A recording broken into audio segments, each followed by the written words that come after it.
ہائے مما، شہری جو ابھی اسکول سے آیا تھا کچن میں آتے ہوئے کہا، ہائے بیٹا، آگے ہو تم؟ جلدی سے ہاتھ منہ دھو لو، میں بس کھانا لگانے والی ہوں۔ مما نے اسے باہر بھیجتے ہوئے کہا، مما مجھے بہت بھوک لگی ہے، میں پہلے کھانا کھاؤں گا پھر یونیفارم چینج کروں گا۔ شہری نے کہا، اچھا ٹھیک ہے، تم بیٹھو میں کھانا نکالتی ہوں۔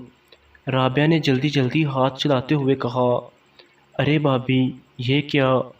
نہ سلام نہ دعا، بس آتے ہی کھانے کی رٹ لگا دی۔ کم از کم ہاتھ تو دھو لے۔ حفظہ جو کچھ دنوں سے شہری کی عادتوں کو دیکھ رہی تھی، ٹوکے بنا نہ رہ سکی۔ ارے آپا، رہنے دیں، بچہ بھوکا پیاسا آیا ہے اور آپ نے نصیحتیں شروع کر دیں۔ بڑا ہو جائے گا تب سمجھ آئے گا۔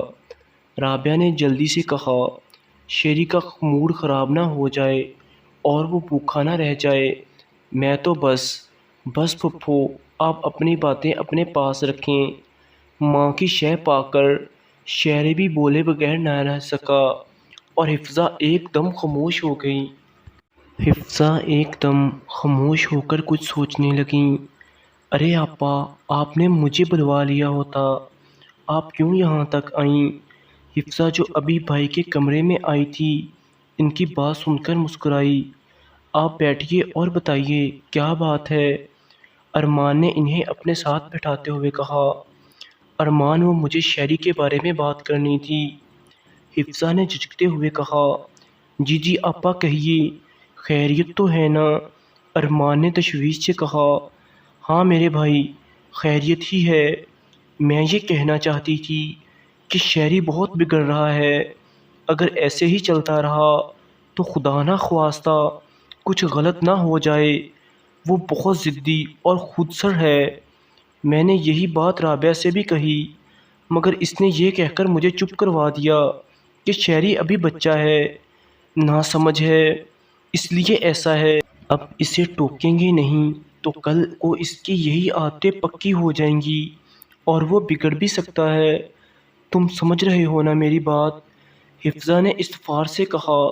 جی آپا، میں کیا کروں؟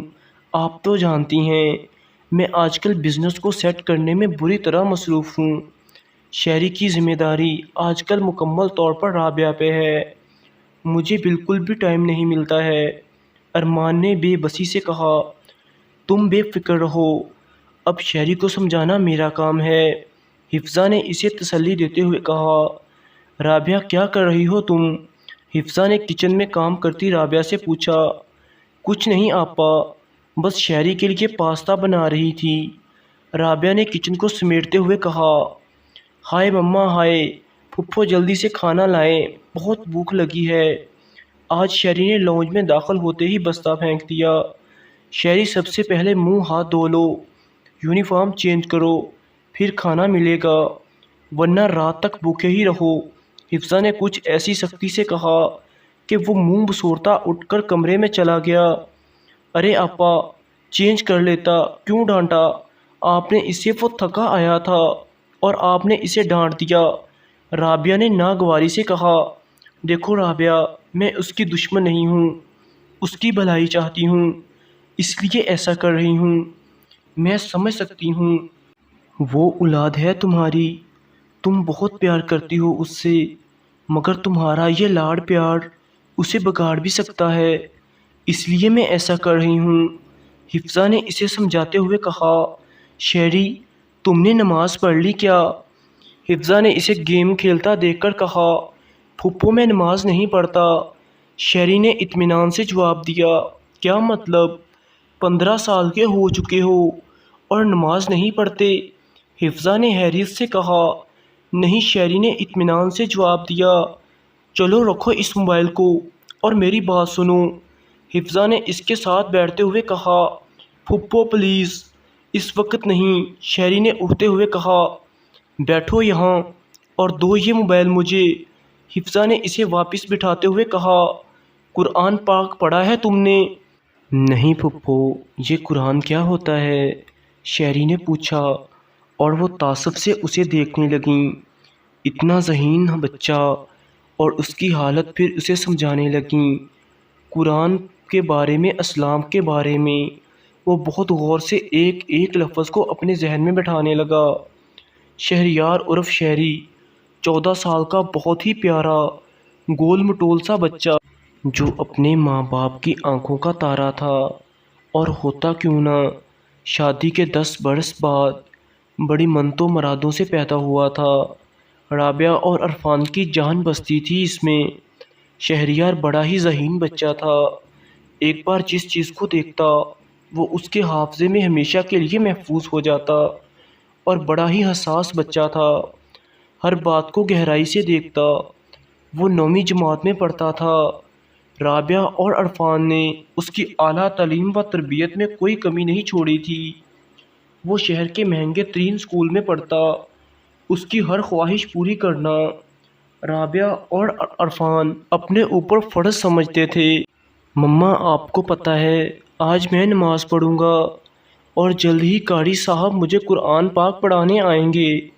شہری جو ابھی اسکول سے آیا تھا رابعہ کو جوش سے بتا رہا تھا، ارے ابھی تمہاری عمر ہی کیا ہے، تھوڑے سے بڑے ہو جاؤ تب نماز پڑھ لینا، نماز پڑھنے کے لیے ساری زندگی پڑی ہے۔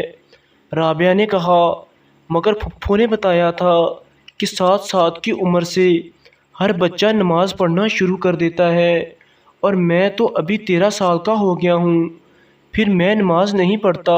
شہری نے کہا، اف، تم ایک بات کے پیچھے پڑ جاتے ہو، کہا نا جب وقت آئے گا تب پڑھ لینا۔ رابعہ نے ناگواری سے کہا، ٹھیک ہے مما، میں بچہ ہوں، آپ اور پاپا تو نہیں، آپ دونوں کیوں نماز نہیں پڑھتے، قرآن پاک نہیں پڑھتے؟ شہری نے سوال کیا۔ بیٹا، صبح میری آنکھ نہیں کھلتی، اور دن بھر اتنی مصروف ہوتی ہوں کہ ٹائم ہی نہیں ملتا، اور رہے تمہارے پاپا تو وہ بزنس میں اتنے بزی ہیں کہ سر کھجانے کی فرصت نہیں ملتی۔ اب تم ہی بتاؤ، ایسے میں ہم کیسے نماز پڑھیں؟ اور تم تو ابھی بچے ہو، جب وقت آئے گا تب ہم خود ہی تمہیں نماز پڑھنے کے لیے کہیں گے۔ رابعہ نے اسے تفصیل سے اپنی مصروفیت کا بتایا۔ مگر کیوں مما، وہ دن کب آئے گا؟ اگر اس دن کے آنے سے پہلے ہی میں مر گیا تو اس کے ذمہ دار کون ہوں گے؟ ہمارے گھر میں نہ تو آپ نماز پڑھتی ہیں، نہ پاپا، اور نہ ہی میں۔ جب ہم نماز ہی نہیں پڑھ سکتے تو اور کیا کریں گے؟ قرآن پاک کبھی نہیں کھولا ہے، آپ موبائل پر سارا دن لگی رہتی ہیں، پاپا کو اپنے بزنس سے فرصت نہیں ملتی، اور میں سارا دن کھیل کود میں لگا رہتا ہوں، ہم صرف نام کے مسلمان رہ گئے ہیں مما۔